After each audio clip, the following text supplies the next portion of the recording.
So you're going to want to go ahead and disconnect the negative off of the battery. So of course, the first thing you want to do is drain the transmission fluid. I have a video that I'll link in the description for a full transmission, manual transmission fluid change.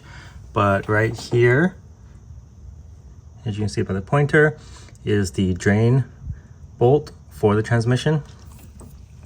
Above it, it's kind of hard to see.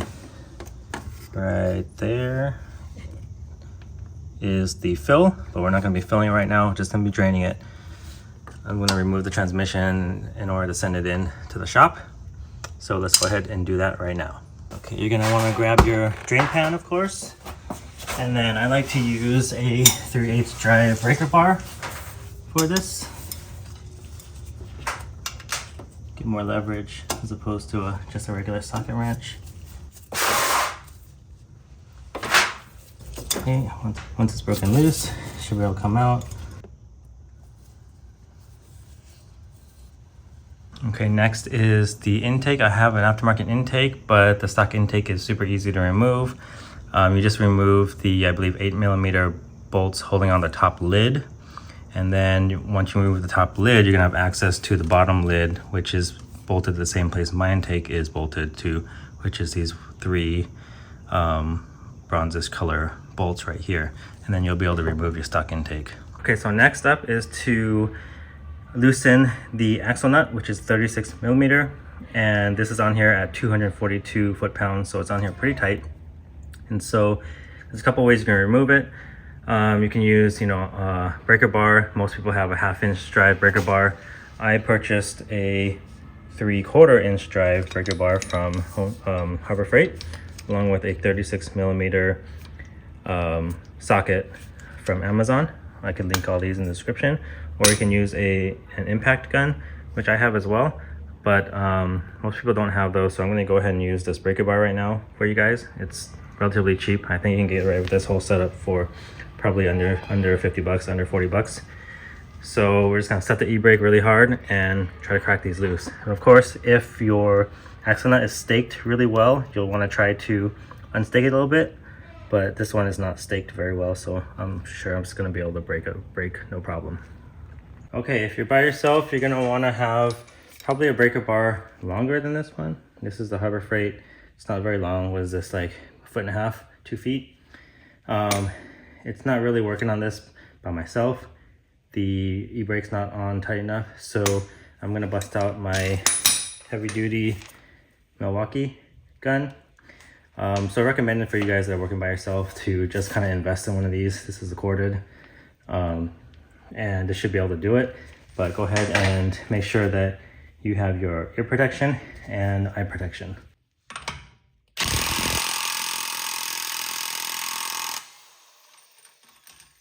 Okay, as you can see, that came off no problem with no damage to the axle nut.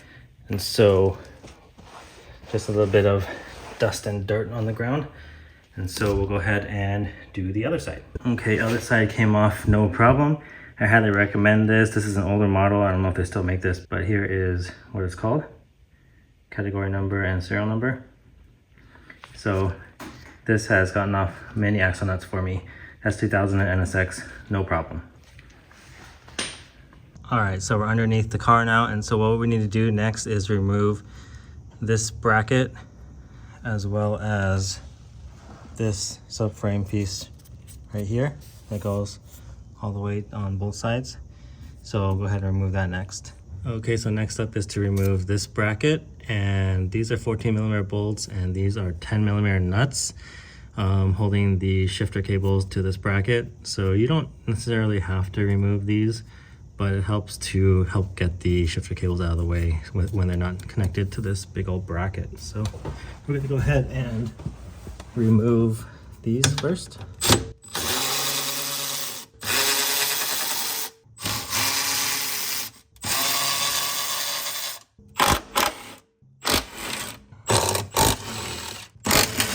So the bolts look like this.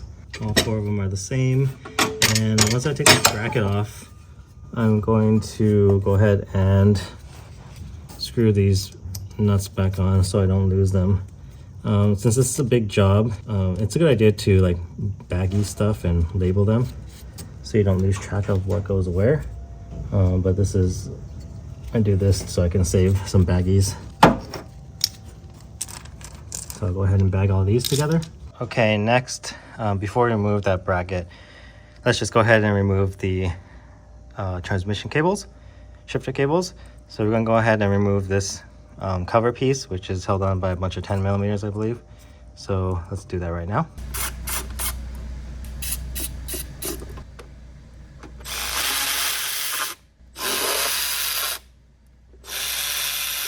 These bolts are all the same. There are 5 of them, as you can see. Once you remove that cover, you'll have access to the shifter cables, and this part of it is being held on by this bolt right here and this bolt right here, I believe. And then the top of this, it's hard to see, but there should be like a cotter type pin, I forget what it's called, but holding in this. I'll show you guys when I remove it, for both of these. So you're gonna wanna go ahead and pop those out and slip it off. And then this whole assembly should be able to come off and move out of the way. These are 12 millimeter. Well, there's 2 in here and 1 on the outside.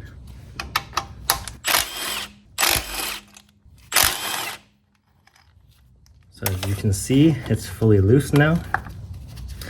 There's these size bolts, 3 of them. Mine does not have the OEM cotter pins, so I just removed these cotter pins. I'll show you the type that it's supposed to have. It's supposed to have these R-type cotter pins, so I bought this pack, I believe, on Amazon or Harbor Freight, and so that's what's supposed to attach to the top piece. Mine is just using regular cotter pins, so I'm going to go ahead and replace those later. So there's the second one. And once you remove those, you'll be able to lift up, and then there's a plate on top with a little plastic washer that goes on top like that. So there's one, lift up on the second one. You can't mix these up because they're 2 different sizes. So as you can see, there are 2 different sizes right here. So one's smaller, one's bigger. And just pop it off, and then you can go ahead and set this aside. Okay, this next step, I'm gonna go ahead and remove this cover. I'm gonna do this because it might give me more clearance. I'm not sure if you have to do this, but I'm also sending in my transmission in to be taken apart, so it's not necessary to have this on here. And it looks like, well, I forgot we're gonna take the subframe off, so I don't necessarily need that clearance, but it's one less thing to break. It's just kind of a brittle old plastic. Okay, next we're gonna want to remove this brace, and the bigger bolts are all 17 mil, and there's smaller ones. The smaller ones are gonna be 12 millimeter, holding on the e-brake cable in this location. Oh yeah, all the locations holding on the e-brake cable are 12 mil, and I believe this is a 14 mil size. It's gonna be 12, 14, and 17. And the 12s shouldn't need breaking loose, so I can just use the gun.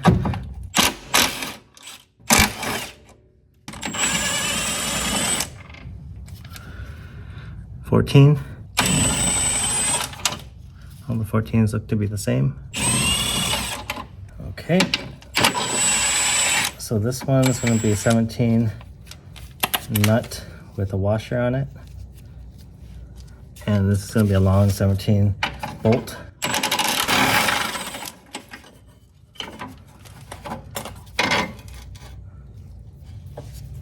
So I'm just going to keep these together like that.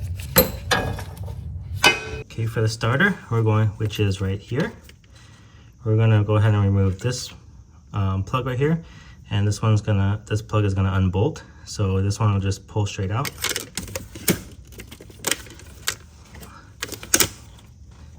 So as you can see, it's just a spade connector like that. And then for the other one, pull up on the cover like that and take that nut off, which looks like it's a 12. Okay, I forgot to hit record. I removed this 12 millimeter nut, but what's holding it on still is this 10mm.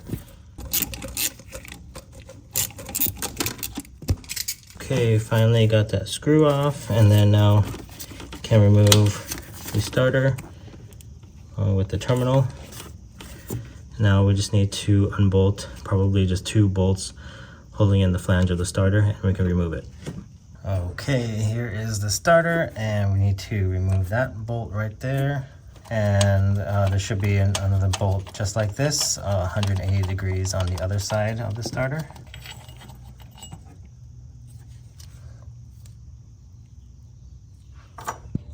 Okay, I'm going to get you guys down in here to see the other bolt for the starter. Like I said, it's 180 degrees off of the other bolt you just removed off the bottom of the car.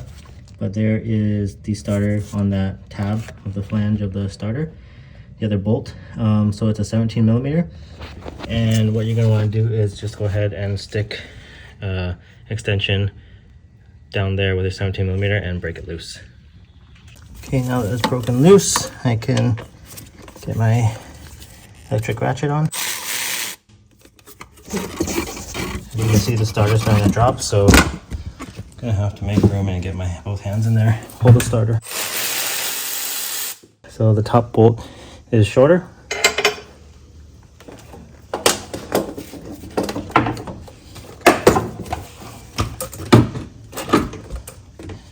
And there's the starter. So again, you want to stay organized. I put this bolt back in there and the nut back on there. I actually will be replacing this. I have a remanufactured starter. That way I can go get this one rebuilt if needed. Okay, next we're going to go ahead and remove the slave cylinder. So there's 2 12mm bolts right here, right next to each other.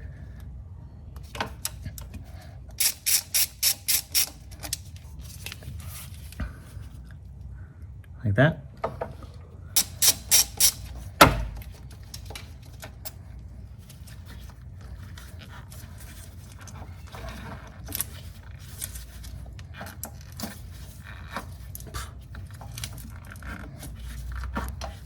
So you just want to pop this rubber boot off. You could just pull this out, but then sometimes the rod gets stuck in here, so I prefer to just pop this whole thing off. Go ahead and bag these and mark them. So this already popped out when I removed this piece, but you're going to want to go ahead and remove the fork out like this, so it can it needs to be in that position in order to remove the transmission. If you leave it connected to the throwout bearing, you're not going to be able to release the transmission completely. And a tip for you, there's actually this little spring on the side of the fork. So I believe that's made, it looks like it's indented specifically to sit on the side of the casing. So you basically wedge the bottom, only one side has the spring. So wedge the bottom, put the top with the spring connected to the housing, and then it'll hold the fork in place. That way it's not flopping around when you're trying to remove the transmission. So next you're going to want to remove various plugs. This harness is connected to the chassis. So anything that's connected to the transmission, you want to unplug and unbolt any harnesses that are bolted to any brackets to the transmission. That way you'll be able to, won't be hung up by anything when you're trying to remove the transmission. Okay, so I believe I unplugged all the harnesses. So there's this one that goes into the side right here. It's, I believe, the ground, or no, not the ground. That side. There was a 10mm bolt that goes right here and mounts to there. That's removed. I just connected this. I think I showed you that already. Speed sensor. There's this large connector that's just mounted. It's a dummy connector mounted to this bracket. And then lastly, there's that connector right there in the center of the frame, right here, that you disconnect. That should free up this entire harness right here and allow you to not hang you up on the transmission removal. Okay, you're also going to want to remove this ground right here. So that is a 10mm bolt like that. Okay, next step is going to be to remove the bolts for the lower control arm. So this one and that one marked in yellow. And these have some camber adjustment settings, and the toe, which you're going to remove. Well, no, that doesn't have any the adjustments here, so you're not going to need to mark anything. But essentially, you're going to want to mark this with a pen so you can get it back to close to spec after you reassemble later. Go ahead and mark this. And then you want to do both sides, and then go ahead and remove these bolts. Go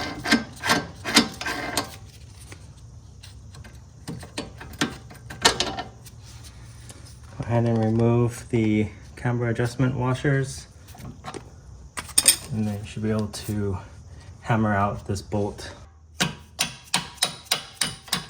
So assemble these back together so you don't lose them. And you probably want to mark which side it is as well, since the other side of the bolt, the bolt's gonna look exactly like this. So I'm just gonna write left side on it, just like that. The forward bolt for the lower control arm.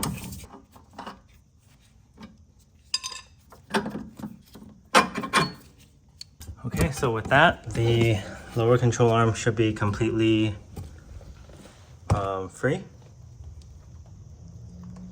And then we just need to release the bolt for the tie rod and the toe adjustment in the back. Okay, I'm going to remove this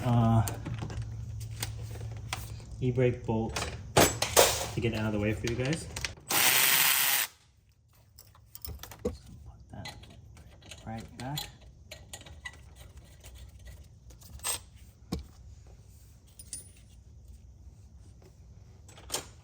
And this should be a 17mm.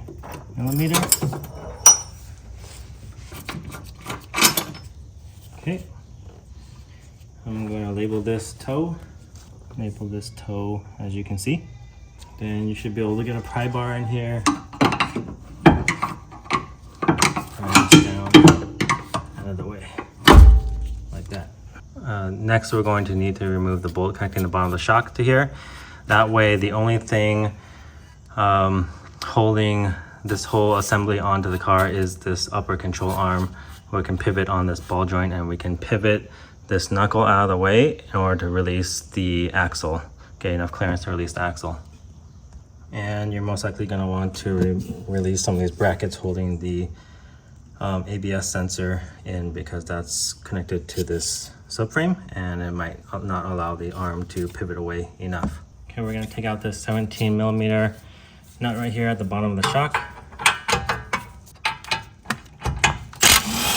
So you may, at this point, the whole assembly is going to want to balance off of this, and the danger to doing that kind of stuff is that it might squeeze out some of the grease out of this if it pivots too much. So I'm going to go ahead and put a jack underneath this whole assembly right now, just to support it for a little bit, and then I'm going to remove this bolt, and so the assembly might drop.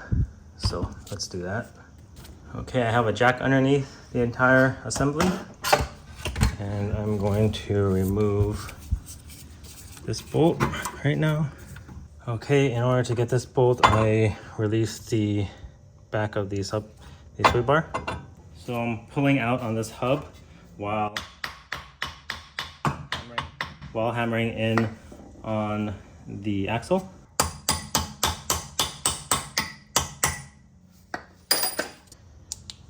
So just as I feared with this arm pivoting like this, it's hard to see, but the boot split on the bottom along that seam. I have replacement boots, but that just means I need to separate this arm. So that's something to look out for.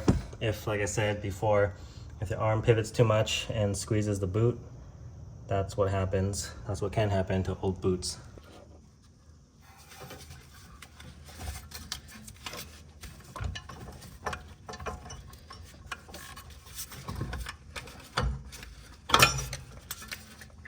Okay, so I got this end of the axle out finally. What a pain. So I wasn't able to lift up this knuckle enough to remove the axle because this part was contacting the bottom of my shock. So I had to remove my coilover in order to lift this piece up high enough so the axle stub would clear the inside of the knuckle and release. So now all we need to do is go to the inside of an inboard part of the axle and use a pry bar and pry it out. Now we're on the inboard side of the left side axle, and I'm gonna get a pry bar in here. You always want to be careful doing this. You don't want to crack the casing. So hopefully it's not in here too tight. So able to get this in here. Minimal damage right here. It's just dirt getting scratched off.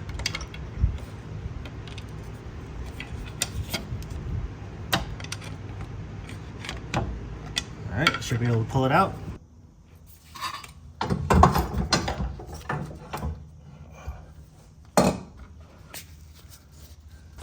Okay, and there is the axle out.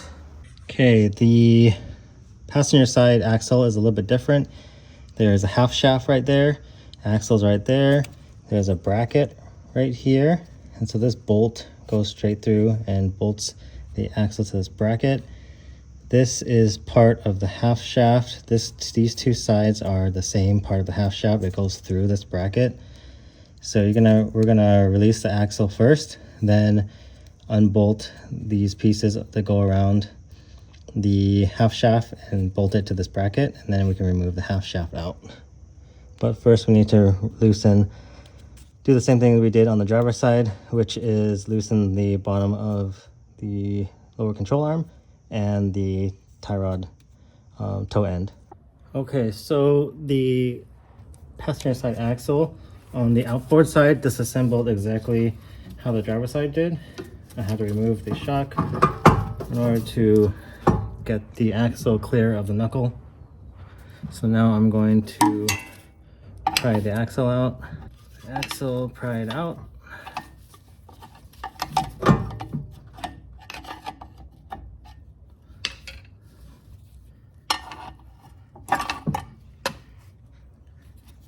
You can see the half shaft now.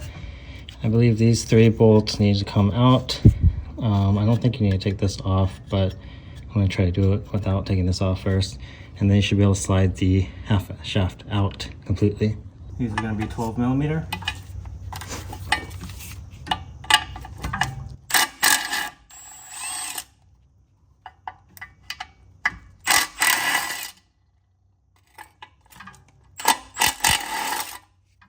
Okay, so I'm removing these 3 bolts holding on this little heat shield. This one in the back is real pain. Gotta have the right combination of sizes of extension. I'm using this right here. I think this is like a 3-inch. So I removed these 3 small 10mm bolts. Took off the shield. I don't think you need to do it, but it makes it easier to access everything. Okay, so I hammered on this piece a little bit just to get a gap in here, and I'm gonna pry it out now.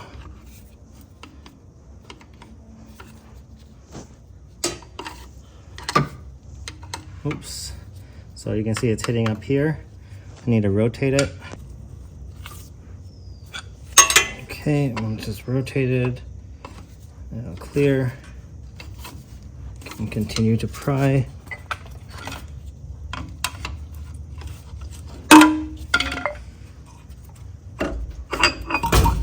And it'll come out just like that. Okay, with the axles removed now, what we want to do is start loosening up all the bolts that mount the transmission to the block. And so we're going to go ahead and go around the transmission and start loosening those up.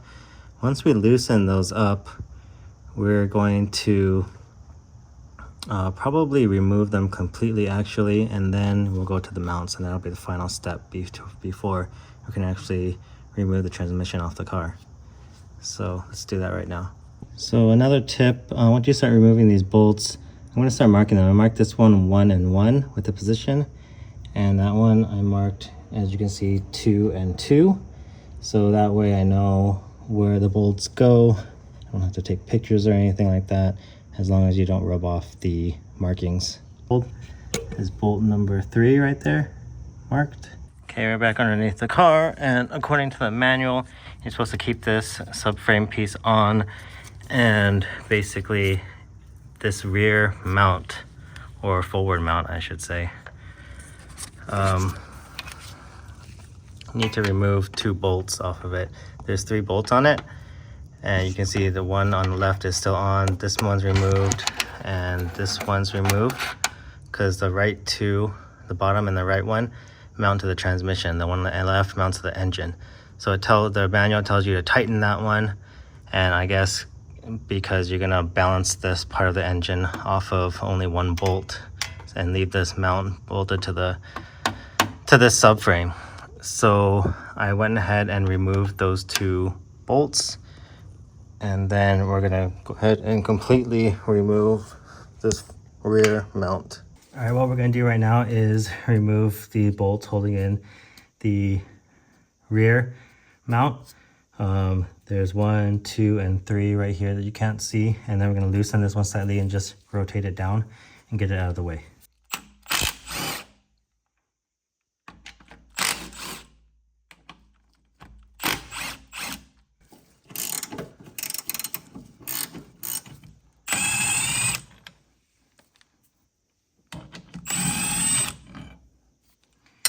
Okay, with these 3 bolts out of the way, they're all the same size. I'm going to rotate this down just like that. Get it out of the way. You can even just tighten it so it's completely out of the way, like that.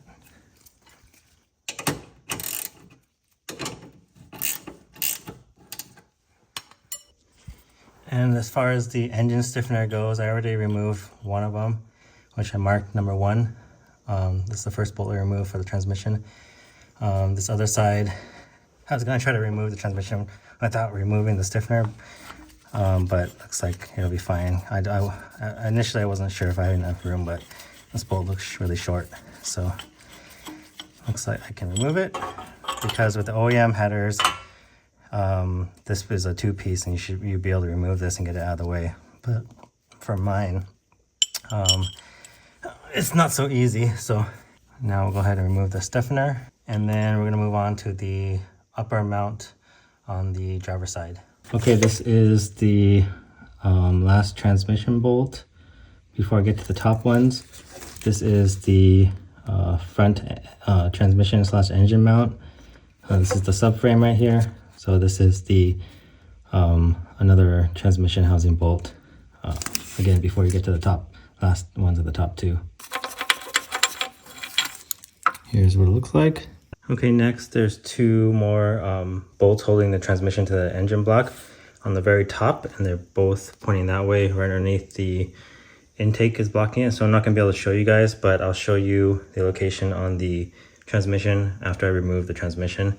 I'm going to just break those loose, not remove them completely, just break it loose, because I still need to remove this mount or disconnect this mount right here. I don't want to break them loose completely while this is still mounted to the chassis. I want to break those loose, disconnect this mount completely, then remove those bolts completely, and then I can start wiggling the transmission free. Also, I have the transmission supported right now with a transmission jack, just to relieve any kind of pressure, because once I start disconnecting these final bolts, you know, the transmission, while it's still going to be connected by the input shaft, it can still, you know, put kind of cockeyed tension, if you get my drift, just because the only thing that's been connecting it is the input shaft. So just trying to give a little support, so make it easier also to remove those last few bolts. Okay, just to give you an idea of where the top 2 transmission bolts are, this is the rightmost one. It's just below, I believe, the thermostat housing, which is that guy right there, that sensor connecting to it. So it's below it, slightly to the right of it. As you can see, my socket's slightly off. I have a wobble extension. So that's where you're gonna want to get that one. And then if you go directly to the left of it, maybe a couple inches, there's another one you can reach through that way. So I'll show you that one, that one when I get there too. But this is gonna be my angle of attack for this one. Maybe a shorter extension, not sure yet. Okay, I just broke it loose. This is what I'm using, my breaker bar, 1/2 inch breaker bar with this extension. And I used the leverage. I basically used this mount as leverage so to hold it in place, and broke it loose like that. Okay, here is the left side bolt for the top of the housing.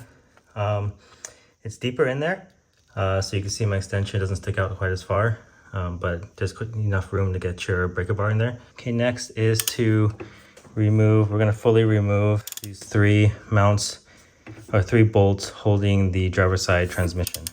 Okay, with those bolts removed, those are what they look like here, all the same size. I'm gonna go ahead and remove the top 2 bolts that I just loosened, and then I should be able to wiggle the transmission off. Okay, these are the top 2 transmission bolts. Once again, I'll show you where they go once I remove the transmission. Okay, so like I said, I have the transmission supported with the mounts undone, and I'm gonna slowly reduce pressure on the jack and take a look at the gap right there between the mounts. See how low it drops?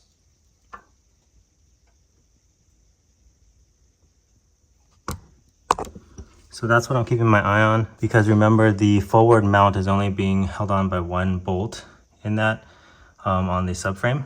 And so I just want to make sure it's not gonna drop too much.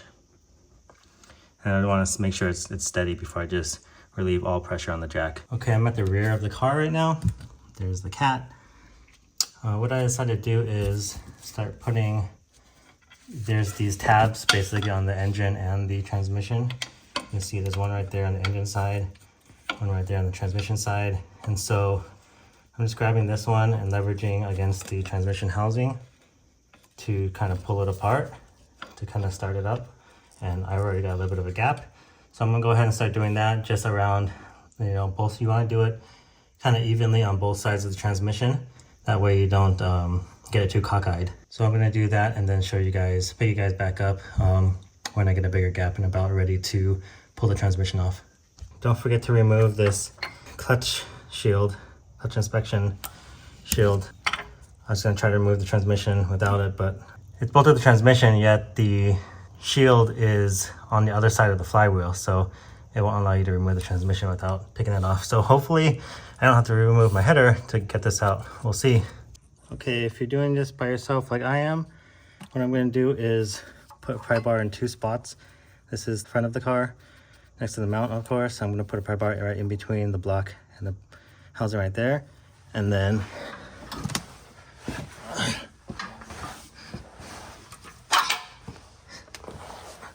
simultaneously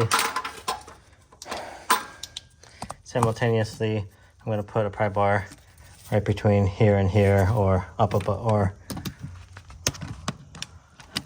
up higher. That way I can pry evenly on both sides and pull the transmission off.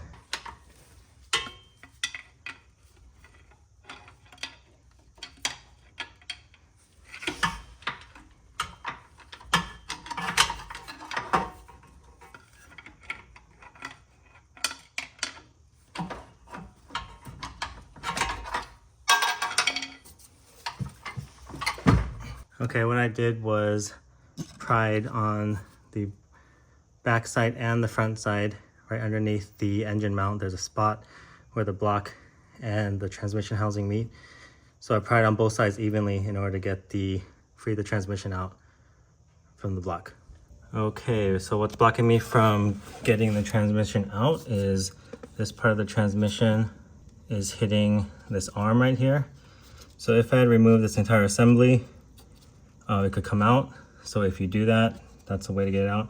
I might actually remove this bolt too, just to get more clearance. Important to note, during that whole time when I was separating the transmission, I had it supported with the jack. Now at that, it started making contact with this arm right there. So I lowered the jack a little bit, and now it looks like it'll clear. So just note that now it's time to try to pull it out further. and lower it down and hopefully remove it.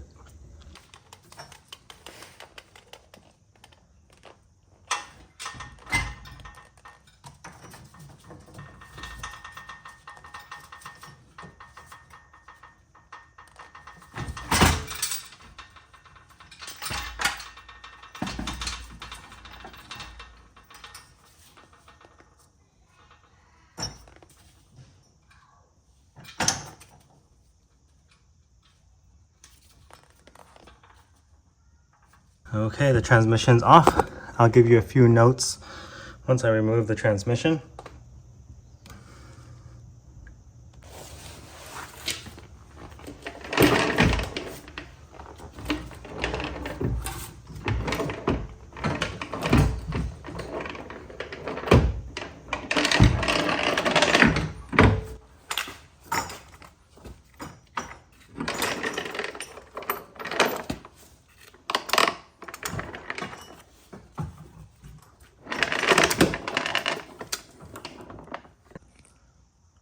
All right, here it is, guys. As you can see, I ended up transferring it to a dolly. This is the kind, 30 bucks or something, you get at Harbor Freight. The reason I did that is because the transmission jack, this is as far as it goes down. It's pretty tall, like, I don't know, 8 inches or so, or 10. So this one's not that much lower, a couple inches, but as you can see, it's enough to clear. Of course, I could have jacked up the car more, but then I would have had to move all that stuff. It was easier just to push it off onto this dolly. This is what I bought it for anyway. But here's a look at what the transmission looks like out of the car. Here's, of course, the 2 bolts at the top that are basically hidden underneath the thermostat housing up there. So, and then here's the starter. Here's 1 bolt holding the transmission in.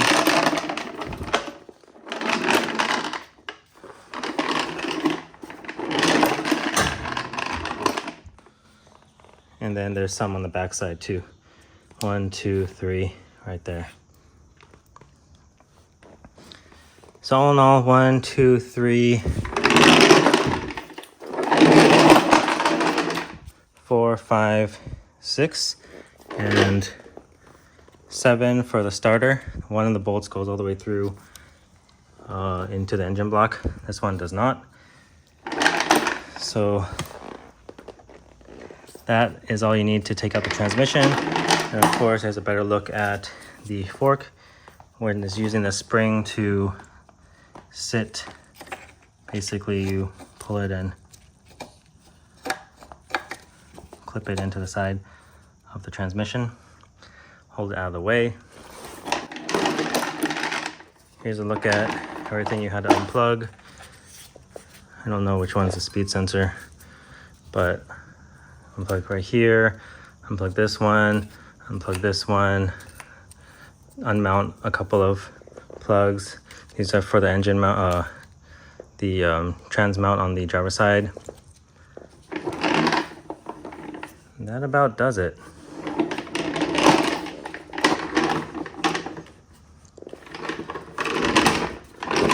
Definitely needs a good cleaning.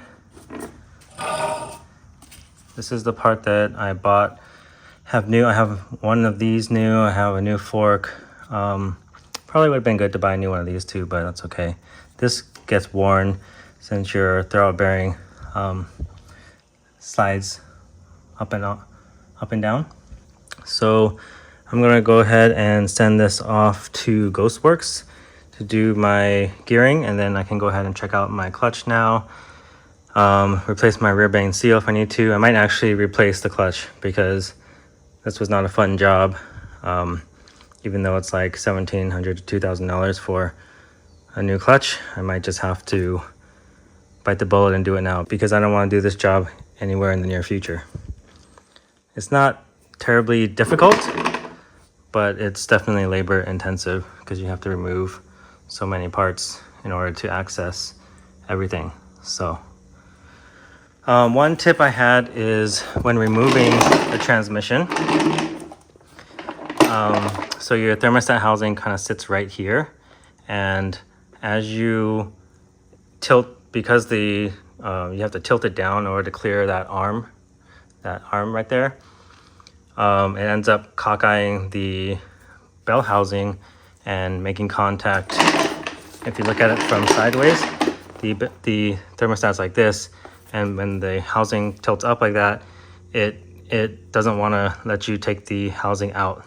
So what you have to do is, in order to clear this thermostat, you have to slowly pull it out, lower it down, pull it out, lower it down, pull it out, lower it down. You have to remove it at a diagonal, essentially, in order to, at this point, it's already cleared the input shaft. So in order to just get the transmission out of the car, you have to remove it diagonally to clear the thermostat housing.